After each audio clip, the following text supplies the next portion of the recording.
Before the Rings of Power, there were the Silmarils. Before Sauron, there was his master, Morgoth. Before Aragorn and Arwen, there was Beren and Luthien. Welcome to Window on the West, where we explore all the ages of Tolkien's Middle-earth, with your hosts, Jonathan Watson, Michael Grumbine, and Dan Coates. Hey everyone, welcome to this week's episode of Window on the West. My name is Jonathan Watson. I'm here along with Dan Coates, who is now below me this week. Yes. I don't know why this is a thing on this this podcast or this show. So Dan is our foundation today. He's the one setting the tone. And to my, well, it's all weird on the screen here. To my left is Michael Grumbine, who's also to my right on a map because he's in the Carolinas and I'm in, or it's North Carolina? Wait. South. I'm Charlotte. South. Okay. Yes. And I'm in Tennessee, New Nashville. Dan is all the way over on the left, literally. I'm on the left coast. Left coast. So 3 time zones, but 1 podcast. Hey, what a great tagline. This week, we're going to be going over Of the Noldor, chapter 15 of the Silmarillion, Of the Noldor in Beleriand, because last week we got our massive geography lesson that is going to haunt us for weeks or months, depending on how long it takes us to get through Silmarillion. So we addressed sort of some of the questions that, where things are and who's where and all that sort of stuff. And while we don't have a standard, all that is gold does not glitter today, what I want to bring up with you guys is to see how much we remember about where things are and who is where. So let's talk about the good thing that Michael brought up is where the families are in relation to everything. And so as we look at this map, we remember who's in the middle. Thingol and Melian. Thingol. Yes, sorry. Thingol and Melian. I feel like a bad teacher who's like the thing is in the middle. The thing is in the middle. Hey, there you go. It's the middle thing. Goal. So Thingol right here in Doriath in the halls of Menegroth, the caves. Trying to zoom there. There we go. And then to the west, we have one family. Which family is to the west? That would be the family of... Well, there's 2 families to the west. You mean directly to the west? So now this is why we're reviewing it, right? Because, to the west of Doriath, right? So right here, we've got this area. And, this area... that's right? Finarfin's... That's Finarfin, right. Right. But now you've just included Fingolfin's family in that because you've got... There you go. So perhaps a better way to say it is where are the good guys? They're over here to the west. Mm-hmm. That was one thing. So good guys to the west, bad guys to the east. Right. And so we have this here. This is Tolkien's map. Just like the Cold War. Sorry. Hey, if the shoe fits. Yes, you're right. Yes. Terrible. So we have Fingolfin up north, up there, northwest, I guess. And then over here, Finrod. To the direct west and a little bit south. And then also, as you said, Cirdan is also over here in the lower left. All right, so good job. I screwed it up, but that's my lot in life because I don't remember things. Okay, so then to the east, go ahead. So, to the west is first the House of Finarfin, and then as you keep moving northwest, the House of Fingolfin. So, like you said, the good elves. Sorry. To the east is the House of Feanor, or the bad elves. But I do like the visual in the center, starting, spin the wheel, have a center of the wheel, which is Thingol and Melian in Doriath. And then to your west, you got the good guys, starting with the family of Finarfin, which is 4 sons. And then as you move further northwest, the family of Fingolfin, which is 2 sons, but technically Fingolfin is still alive, so there's 3 kingdoms. Yeah. So technically, you have 7 kingdoms against 7 kingdoms if you do the elves. That's a good way of looking at it. 7 kingdoms of good elves and 7 kingdoms of not so good elves. And if you can remember this, good on you, because I know I'm going to forget some of this as moving forward. So that's our All That Is Gold, because I hope you guys can get it straight well enough as we move forward. And as we go through this, it'll probably help me a ton, because I don't think I've ever gotten it down completely by any stretch of anybody's imagination.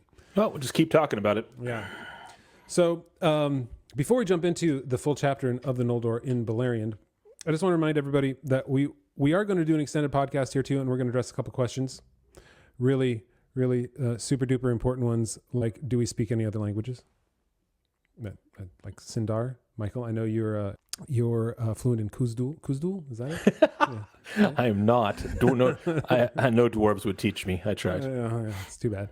And then we'll go through a couple questions that we got about chapter 15, one about chapter 14 too, from last week that we failed to catch from Naya. I apologize, but we'll go through that too. And if you want to hear us talk about, where the Elvish families were being formed and grown in Valinor, why don't they have kids? Like what's up with what's up with Feanor's kids not really having kids?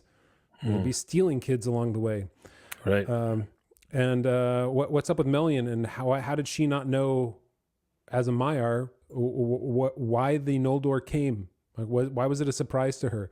Why do we have that moment in this upcoming chapter of Galadriel revealing what actually happened, and she didn't know it all? So is she banished? Is she excommunicated from the communication with the Maiar like they have there? So we'll talk about that.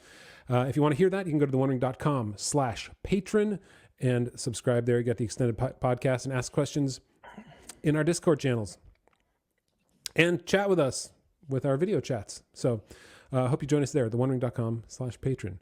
So let's kick off the chapter of the Noldor in Beleriand with Dad's Big Thought. All right, thanks for that intro, Jonathan.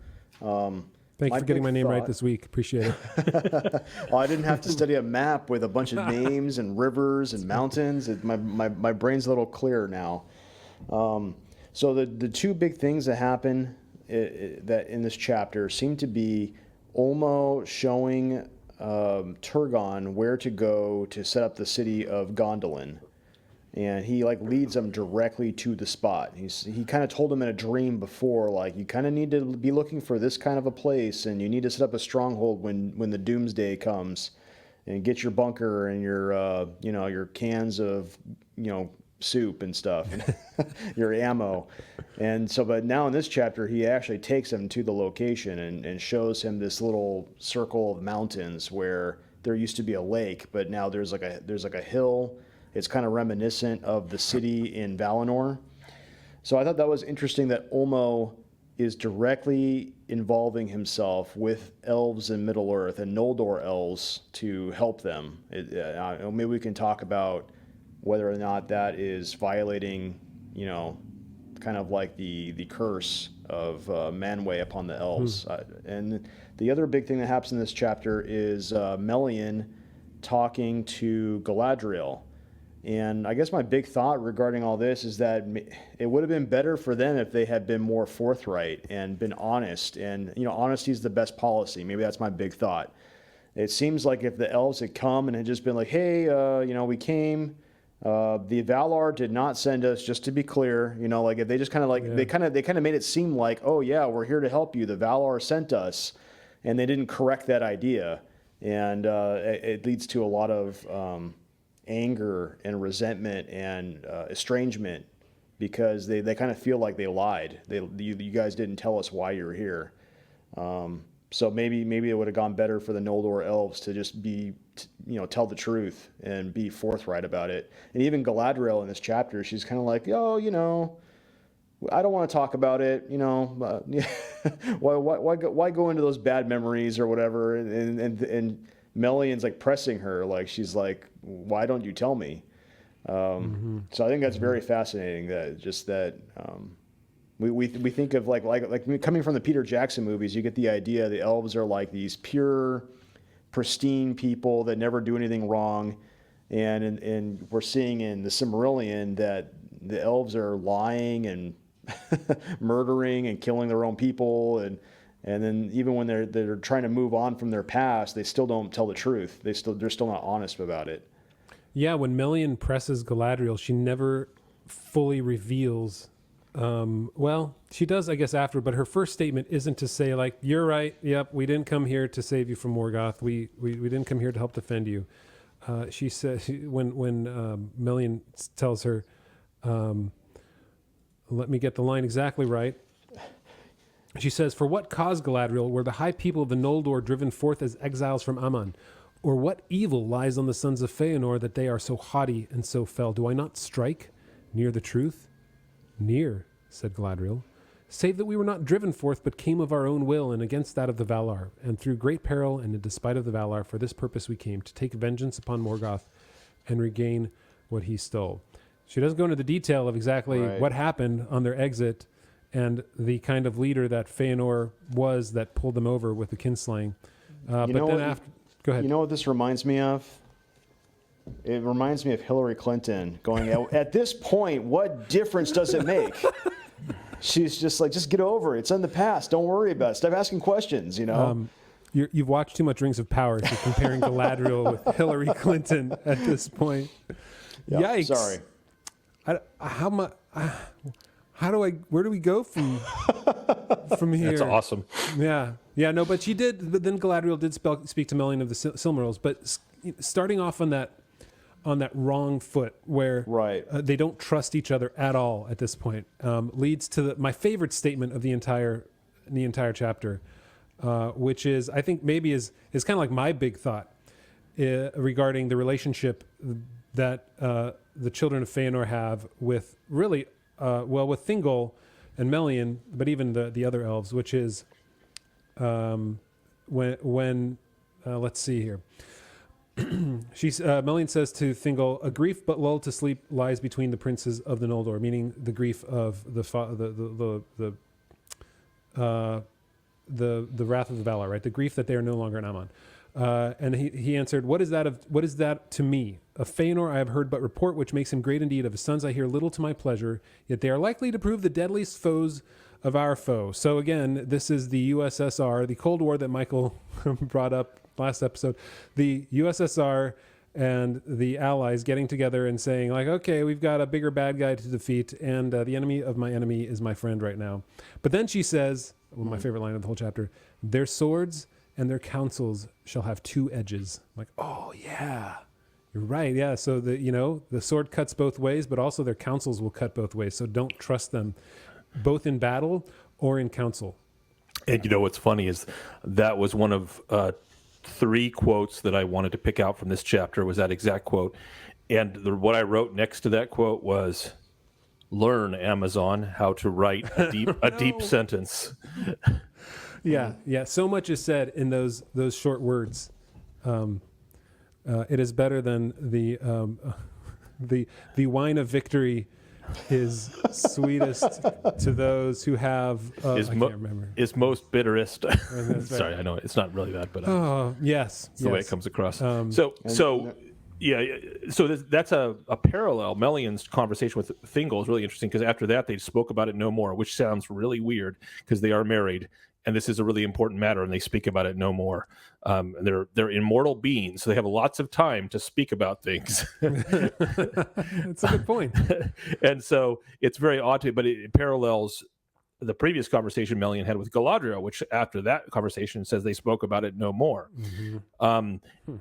Galadriel's ending line to that conversation, or Melian's line and then Galadriel's, was this. But Melian said, now much you tell me, and yet more I perceive, a darkness you would cast over the long road from Tirion.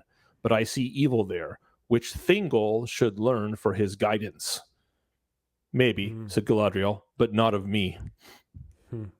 So she's saying it's the ultimate dodge. It is. She's just saying, you know what? You're obviously the wisdom of Melian is correct, and she knows that she sees something on the road of Tirion. From Tirion was where the kinslaying started, and the doom of Mandos and the burning of the ships and all. And so she's caught.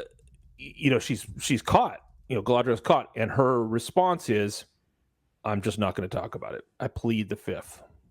And it's not going to come from me. Maybe Thingol should learn it, but maybe it's not going to come from me. To my mind, this is the Galadriel that there should be character development from if you're going to choose a Galadriel as a character, the Galadriel, like you were saying, Dan, that is for long periods of time while she's living with Melian is hiding the truth, and then even when directly put to her, she will not speak of it. She dodges. She accepts no responsibility for what's happened, and it has to come out in anger from her brother, as it turns out, when her brother, this was Angrod, her brother, who, when their brothers come to visit her, the dam spills open and they let out the truth. And the reason they let out the truth was because Finrod, the oldest of them, is challenged by Thingol, who's heard rumors of the kinslaying, and Thingol gets very angry with him. And Finrod, it says, then Finrod was greatly troubled, but he was silent, for he could not defend himself, save by bringing charges against the other princes of the Noldor, and that he was loath to do before Thingol. So here's the thing. So Finrod, these are all sons of, and Galadriel, daughter of Finarfin. They were not at the kinslaying. Or they arrived at the very, very end, and there's some doubt as to whether they even took part in any battle at all. And if they did, they were fooled by the Feanorians. And so he wants to defend himself, Finrod does, but his wisdom, he has more wisdom and care for even though they were traitorous, he's forgiven them like his father has, Fingolfin, and he's not going to throw the sons of Feanor under the bus. But he has a brother, Angrod, who's happy to throw the sons of Feanor under the bus. And I got to like Angrod and Ignor are the two brothers of Finarfin. They're the closest to Morgoth. Their realms sit right on the edge of his doorstep, directly to the south of Thangorodrim, the mountains, and they're the first in line. If you gotta think that for those two brothers, they're just much more. I gotta think of their characters a little more brutal. They're sort of very and so finally Angrod just spills the beans and says, "Look, we were fooled. We had our mistake was a folly, and listening to Feanor and basically following his will." And he says, "And we became as if besotted with wine, and as briefly." In other words, our mistake was brief. Now, what's interesting about that, and then he goes to throw Feanor's sons under the bus and say they were the ones that did all the evil, and he's not wrong. He's not wrong about their evil. That's what, like, in truth, it was the sons of Feanor that were the worst. What is interesting to me is when Angrod spills the beans, there's a one line from Melian, who again is accounted from a previous chapter the wisest of the beings in Middle Earth right now. And what's her response when he throws the sons of Feanor under the bus? She says, "Yet the shadow of Mondos lies on you also," said Melian. In other words, yeah, but she had a chance to turn back after Mondos, like your father, Finarfin, and you didn't. So you can rightly point out that it was the sons of Feanor that did all the kinslaying and burning of the ships, which is a great blow, of course, to Thingol, because it's his brother that they attacked and brother's people that they attacked and slew. But you can't bow out of all responsibility, is what Melian is saying to the sons of Finarfin. And she's right. They do fall under the ban of the Valar and the curse of Mondos, because they did not turn back and ask forgiveness. There are two things about this part or two things I thought about. One is that the one thing you brought up about how Finrod wouldn't throw Feanor's kids under the bus, right? He wouldn't. What did he write? He wouldn't bring charges against the other princes. He was loath. And I thought to myself, well, why would he do that? Why? And I thought, like, well, they grew up together. How hundreds, thousand years were they together? And so Probably his relation, right? more. And so this on a scale of length of relationships, this is a literal, like, paper thin sliver in their life with Menegroth, with Thingol and Melian, and so he still has more commitment to the brothers of Feanor and who he knew them for, rather than maybe who they became over the last however many dozens of years, 100 years. Right. So that was the first thing that struck me. The other one is that why was Angrod? Why would he be so angry about that? And I think it's because the line that he says when he spoke bitterly against the sons of Feanor, telling of the blood at Alqualande and the doom of Mandos and the burning of the ships at Lascaux. Right? He readily admits to everything. Even though theoretically he had nothing to do with the burning of the ships at Lascaux. He cried, "Wherefore should we that endured the grinding ice bear the name of kinslayers and traitors?" I think he feels like they've paid the price already. The amount of loss that they experienced on the grinding ice, the amount of difficulty and destruction that they had to pass through in order to get there. And then once they get there, they immediately are in battle, essentially. All right. I think he feels like the debt has been paid, at least emotionally, right? Like he's the hot-headed one. And that's what he feels like. And so his reaction is that. That was the way I took those statements in sort of a more in-depth, like looking backwards kind of approach. Yes. And what's interesting, I like that, Jonathan, because what's interesting is Thingol, in his anger, still seems to draw distinctions between the three families. He says, so he kind of agrees with Angrod in a way. He says, "Go now, for my heart is hot within me. Later you may return if you will, for I will not shut my doors forever against you, my kindred, that were ensnared in an evil that you did not aid." So here's point of analysis is number 1 by Thingol. You, sons of Finarfin, I'm not going to shut my doors forever, so leave now, but you can come back later because you're my kin, and you were ensnared in an evil you did not aid. In other words, you didn't even participate in the kinslaying, is what Thingol thinks anyway from that. Then his point of analysis number 2, how about the next house, Fingolfin's? "With Fingolfin and his people also I will keep friendship, for they have bitterly atoned for such ill as they did." So he's almost accepting Angrod's excuse for Fingolfin, even though he doesn't have the bonds of family with Fingolfin. So he's like, they've paid the price. I'll even forgive them, although they can't come before me. "And in our hatred of the power that wrought all this woe, our griefs shall be lost." So in other words, the enemy of my enemy is my friend. "But hear my words. Never again in my ears shall be heard the tongue of those who slew my kin in Alqualande." So now he's judging the sons of Feanor, and he's saying that to them my anger has turned. Nor in all my realm shall it be openly spoken while my power endures. All the Sindar shall hear my command, that they shall neither speak with the tongue of the Noldor nor answer to it, and all such as use it shall be held slayers of kin and betrayers of kin unrepentant. So I laughed when I read this, because what is this? He's obviously judging the sons of Feanor for what they did and expressing his anger, but what is he doing? What's his punishment? It's the worst thing that a philologist could come up with. "No one may speak your language ever again in my presence." That's so the worst thing that could happen. It's not that you're just banned from my presence. It's that no one could ever talk like you anymore. I will never hear a single person talk like you unless they want to be called traitors too. That's funny. I hadn't thought of it that way. I thought of it more when he said, "Noldor, only Sindarin will be spoken now." Right? And what did they say? The Noldor that followed. It was about the high speech of the West was only spoken by the lords of the Noldor among themselves, or that speech lived ever as a language of lore. By so that's removing, that's by removing the language. They're removing the history, right? You can't it's sort of like everything now will be told the way we want to tell it, not the way you want to tell it. Good point. So I like the philologist approach, but I think it's even more so that's like we're destroying your backstory now.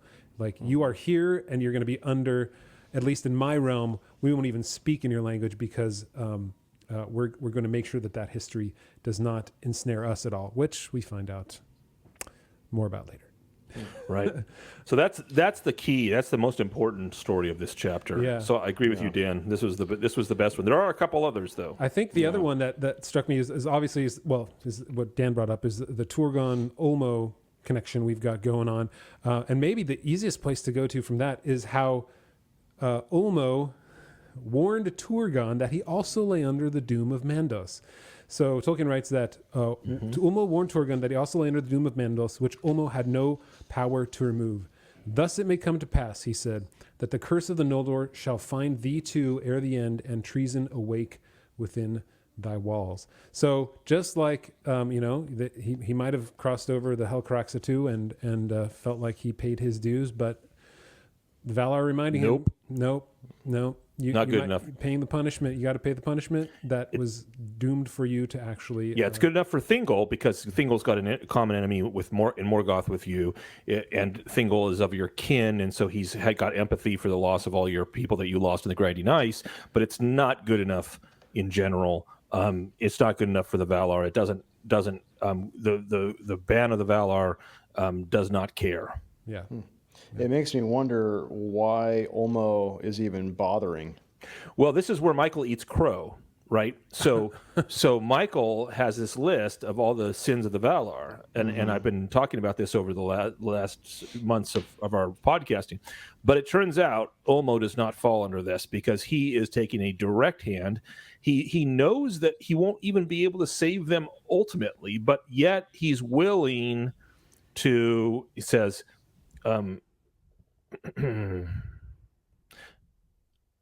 longest of all the realms of the Eldalie shall Gondolin stand against Melkor. Oh, he calls him Melkor. Interesting. Oh, wow. But love not too well the work of thy hands and the devices of thy heart, and remember that the true hope of the Noldor lieth in the west and cometh from the sea. Of course, he's making a reference to his own realm, but if the Valar are to come, they are to come from the sea, from across the sea. So, fair enough. So he's willing to take all this action. Ulmo is to inspire in the hearts of Turgon and Finrod to build these realms to try to shield the elves, even though he knows that they're not going to be successful ultimately. He's willing to go out on a limb and take personal involvement just to delay the inevitable in his mind, and that's a sign of someone of love. I mean, I rescind my commentary about the inaction of the Valar when it comes to Ulmo. We can give one a hall pass for a little while. Well, and he's setting up, right. So he has Turgon get he gets the proper shield or the armor. I'm trying to find that point too, and the sword for the one who will come later. Helm, mail, and shield. Helm, mail, and shield. All right, and he leads him. Oh, sorry, helm, mail, and sword, not helm, mail, and sword. Yeah, that sword. And he leads him to Gondolin. Does he actually lead him? I've always wondered, does he tell him where it is, or does he actually lead them? Because Gondolin is not near the sea at all, and I couldn't find the stream that Ulmo would follow up, because Ulmo returned. He writes, Ulmo declared to. You can't find it because it's under the ground. That's why it's not on the map. Oh, right. Well, yes, but when maybe this is my own. I'm still trying to get the map under control. Let me take a quick look here. So here we go. So Gondolin is Gondolin, which is my favorite city, just the way it looks. I'm going to bring up a Ted Nasmith picture here. Gondolin, right there, right in the middle. That Ted Nasmith picture is gorgeous. Yeah, and here's the ocean. Look way over there, and then we can look. That's 150, 300 or so miles, perhaps, from the ocean to there. There is not a river, right? Is it the river? I don't even know, but there's not a river that goes all the way over here. How does it? Did I miss it? It's the Syrian. It's the top of the one of the branches that goes on the west side of Doriath, right here, from the mountains. Right there, I'm guessing, perhaps. Yep. There. So it's part of the Syrian, whatever that says. I can't make it out. But that little branch, to me, that's the branch, or it's the other one on the other to the south east of Gondolin.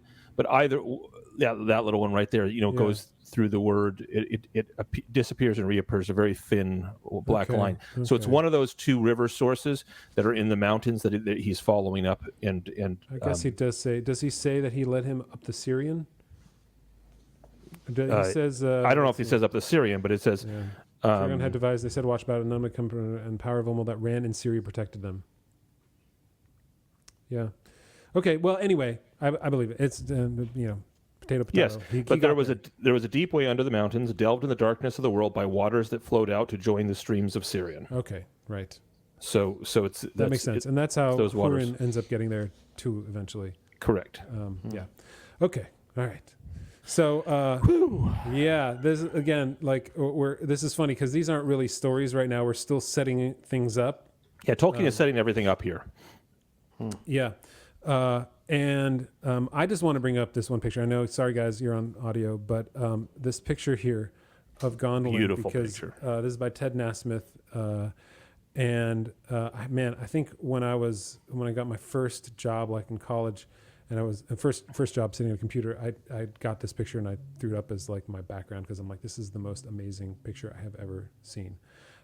This and Rivendell was also really good by Ted Nasmith. But yeah, I just love that you've got the fountains there. You've got the mountain in the middle, right? That's like Tyrion on Tuna, right? Isn't that what it is? Like, and again, Yes. What's funny to me is about the whole thing about Gondolin is that he's retreating. He's doing what the Valar have taught him to do. He's not Feanor, right? He's not going to go and attack Morgoth. He's going to go and find a safe place that reminds him of home, of Valinor, and build that. He took 52 years. Yep. Built this city.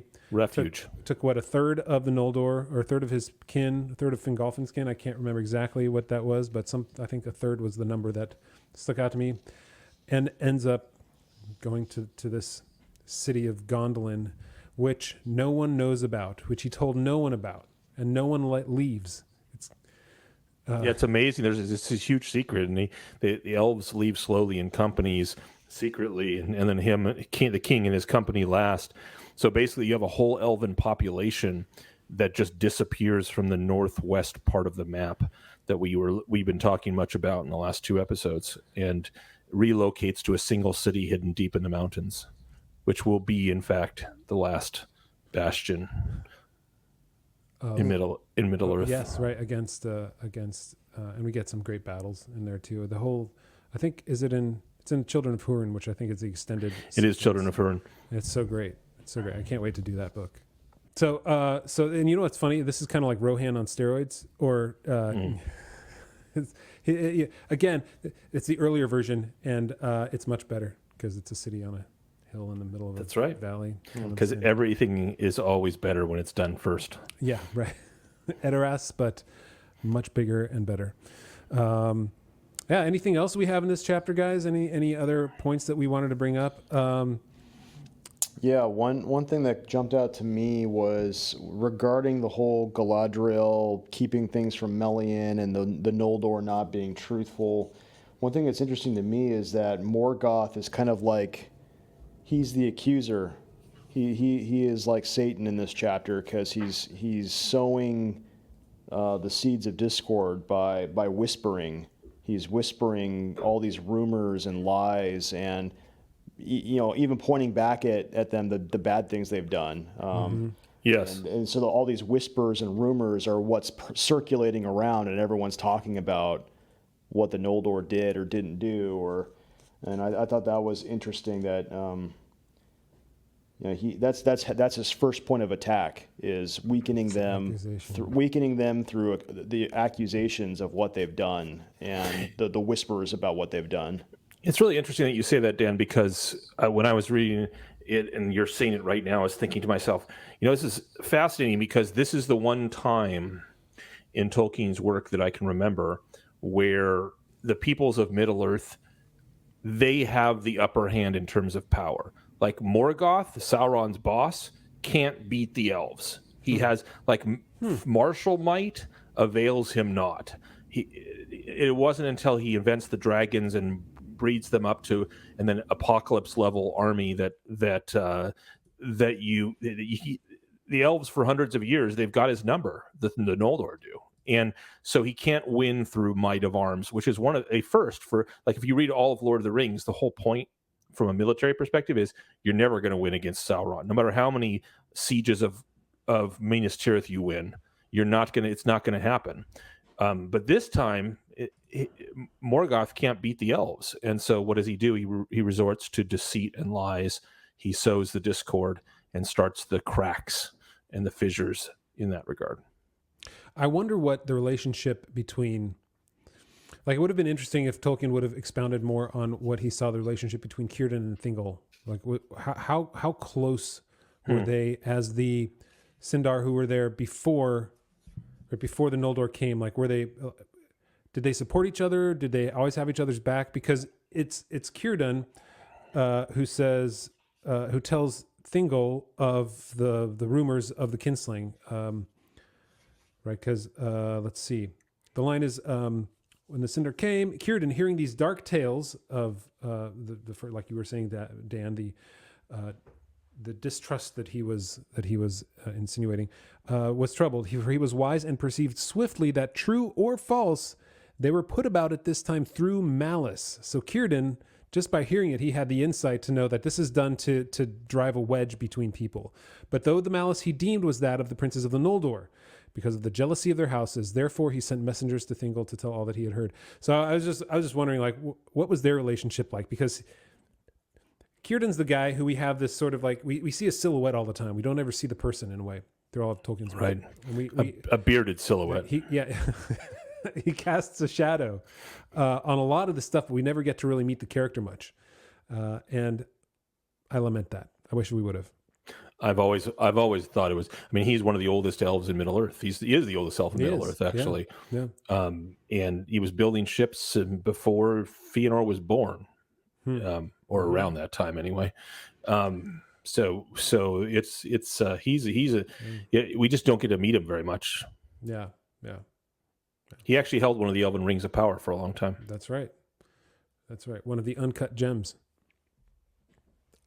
Joking. Sorry, please. I can't help but an occasional Rings of Power reference. Sorry. I mean, of all the things, like, no, sorry, stop it, Michael. The elves. That was the mark of the Noldor. Was they cut gems? That was what made them special about gem cutting. They cut gems. They have a bunch of lumpy, uncut rocks sitting in there as the. Oh my gosh! All right. Yeah. Okay. Bring it down. All right. So let's end with the last sentence where we talk about Turgon's wife. Where he said, "It is said that not until the hour had such cold thoughts ruled him," meaning when he told the oath that he swears, it's Finrod. Sorry, not Turgon. This is Finrod. Yeah. The real Finrod. The real Finrod. When he swears an oath, he's in Nargothrond at this time. Yes, he's in Nargothrond. Yes. So King Finrod Felagund had no wife, and Galadriel asked him why this should be. But foresight came upon Felagund, it just came upon him, as she spoke, and he said, "An oath I too shall swear, and must be free to fulfill it, and go into darkness, nor shall anything of my realm endure that a son should inherit. But it is said that not until that hour had such cold thoughts ruled him, for indeed she whom he had loved was Amaria of the Vanyar, and she went not with him into exile," which means she's still in Valinor. Yes. So the Vanyar, exactly, and we don't hear much about the Vanyar. Finwë, Feanor's mother, Feanor's father married a Vanyar woman, but we just don't hear much about the Vanyar. Their one mark is that they're just utterly faithful to the Valar, so they never they just never waver of any of the elves. They don't tarry like the Sindar and the people of the Grey Elves. They don't get lost like the Green Elves. They don't turn away like the Noldor. They're always faithful. And it's interesting because this is the one time that Tolkien brings up, like, for these characters, the spouses in a way. Right. So with all the rest of the children, I don't even know if they're mentioned much, if at all. Angrod, Amras, Celegorm, Curufim, like all these guys, right? We don't really hear, if I remember right, unless it's in the history. Not much. Somewhere I don't remember about anything, but he feels like it's important enough to bring that up with the character that he saw. So I don't know why. Just thought it was interesting. Well, think about this. This is what struck me as soon as you reread that. I didn't think about it when I read this chapter, but as you were rereading it, Jonathan, why is it that the people of Finarfin, see, Finrod is a son of Finarfin. So is Galadriel, daughter of Finarfin. So are the three brothers, Orodreth, Angrod, and Ignor. Why did they come to Middle-earth? Well, do you either of you remember why they came to Middle-earth? Well, to have a kingdom of their own. Exactly. And what's special about kingdoms? You pass them on. Pass them on. That's your legacy. Go ahead.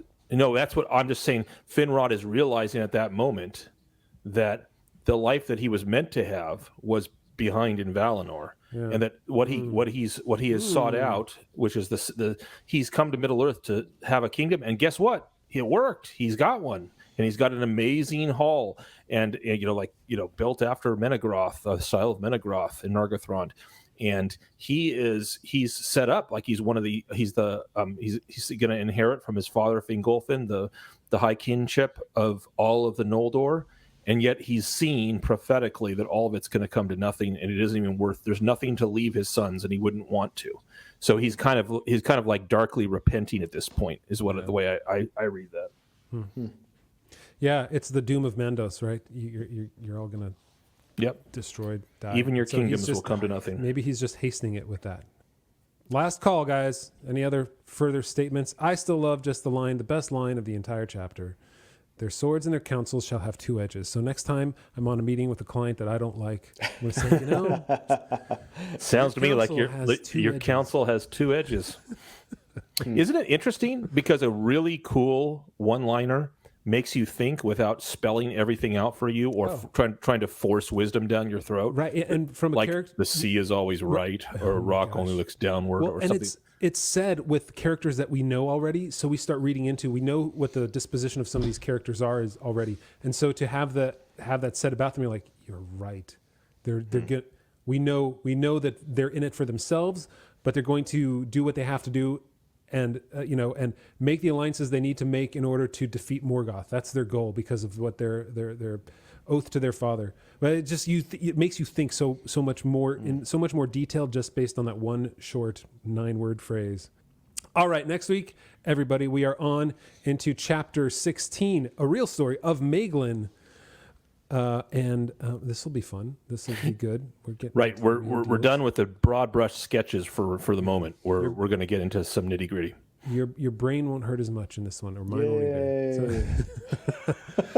So, but Dan, you do have something for us today as we jump into. If you like Tolkien. Dan, you brought something again this week. I told you I was going to bring something, and I forgot it at home, so I will mention it. And now Jonathan Watson will have to go in and post and put this up on the screen. No, I don't have to do it in post. Oh, wow. There you go. Right, so my If You Like Tolkien this week, a couple weeks ago, I had brought up the Reiner Knizia board game, The Lord of the Rings, which is a co-op game way before pandemic. This is Lord of the Rings, The Confrontation. And there are two versions of this. They're both out of print. So I'm bringing up another out-of-print game. So now you can go on eBay and spend $100 for a board game if you're so inclined. Didn't you get on my tail for bringing up a Wired magazine article that it wasn't out of print too? It's not my fault. Well, okay. Well, this is actually a board game, so it's not a lame magazine. So this is also designed. This is also designed by Reiner Knizia. And the version that you want to get, if you can find it, is The Lord of the Rings: The Confrontation, the Deluxe Edition, which is it's each character has a double-sided. And what this game is, unlike a co-op game, this is a combative game, and it's like Stratego. If you've ever played Stratego, where your troops are hidden behind this little shield that Jonathan is showing on the screen. And they have values. I forget the numbers, but let's say Gandalf is a 6 and Pippin's a 1, and so there you go. You can see Gandalf is a 5. I can't believe you forgot that. So sad. So what it is you're marching your guys forward, and you win as the Fellowship if you're able to get Frodo to the other side of the board. You want him to be in Mordor with the ring, and you lose if Frodo gets captured. And not only is it revealing characters once you move them into an enemy territory where it's not just the numbers, you also have cards that you're playing. And so you are secretly playing these cards and revealing them at the same time. They'll either add to your number. So if you have a level 5 character, you add a number, and now he's a 7 or an 8 or a 9. So you're trying to gamble. You're trying to figure out the value of your units, where they are. It's a very tactical experience. And you also have some limited number of spell cards. So like the cards will let you break the rules of the game in various ways. And it's a very cool game. It's tactical, and you're managing this hand of cards. You're like, well, I know he already played the 6, So I know he can't play that, and he's got a 2, a 3, and some spell cards. So if he reveals Saruman, and I know where Frodo is, and I'm trying to march him around this way, what card do I need to play in this situation? So it's really cool. I love this game so much. That sounds way better than Stratego, honestly. It's Stratego on steroids. It's honestly like one of the best games of all time. Wow. Wow. That's why it's High still in praise. print. I know Fantasy Flight reprinted it a few years ago, and unfortunately, it's right now it's not in print. So you got to find it somewhere. Yeah, you can get it on eBay. There are places. It is not cheap though. Not cheap. That's the first edition so the cool thing that's about the deluxe version is that you have alternate characters. You can turn the cardboard around, and now it's a different version of Frodo, or a different version, or even a whole new character that wasn't in the original game. All right. So the original game is great, but if you want the full experience, get the deluxe. Somewhere they got to have it somewhere. I'm just I never started off playing board games a whole lot, and so I never got into it. But man, this looks like fun. This one, I do. Oh, dude, it's great. That looks awesome. So I'll put a link to eBay and to this Board Game Geek site so that you guys can check it out. And if you have an 80 spot there to throw to whatever, hey, Christmas money, that's coming up. It's worth it, in my opinion. It's worth it. Hopefully they'll reprint it. Sometimes they do. The Rings of Power wasn't popular enough to actually justify reprinting this one. So, I'd have to check on Board Game Geek how many plays I have of that game, but I would imagine it's in the 30s or 40s. I log my plays because I'm a nerd like that. But Nice. yeah, that's all right. We're all nerds here together, Dan. It's okay. That's right. I found We're my here to people. support you. You're supporting us now because you're on the bottom. Appreciate that. Yeah. So if you want to discuss this more, and if you want to learn more about this here, which Dan will be giving us a full rundown of next time he plays Board Game Geek in our Discord chat. No, I don't know if he will, but it makes for a good transition. So if you want to join us, and if you want to learn more about some of this stuff and post some questions directly to me and to Dan and to Michael and to the other really knowledgeable folks in our Discord server, you can go to theonering.com/patron, and you can join there. $4 a month. First month is free, and you get the extended podcast, which is great because this week we're going to be going into some details on some questions that Naya posted and Lynn posted, and we've got a couple others too. One being, why doesn't Melian know about the Noldor? Why is she in the dark? Or regarding chapter 14 before and all the different families and stuff. What's up with the families of the Noldor? Why are they so small? Like, why didn't they grow? Like, what happens? What are the decisions there? We can kind of delve into some of that. And then we'll find out how well Dan speaks Quenya. I don't know. We'll see. Because I don't speak it at all. We'll go there. Anyway, nice having you with us. I hope you join us for the extended podcast. Go to theonering.com/patron and get that there. And we are off, leaving you behind in our dust. I'm sorry. We're dropping you off on the side of the road. And we'll see you next week as we go to chapter 16 of Maeglin. All right. Bye-bye. Bye.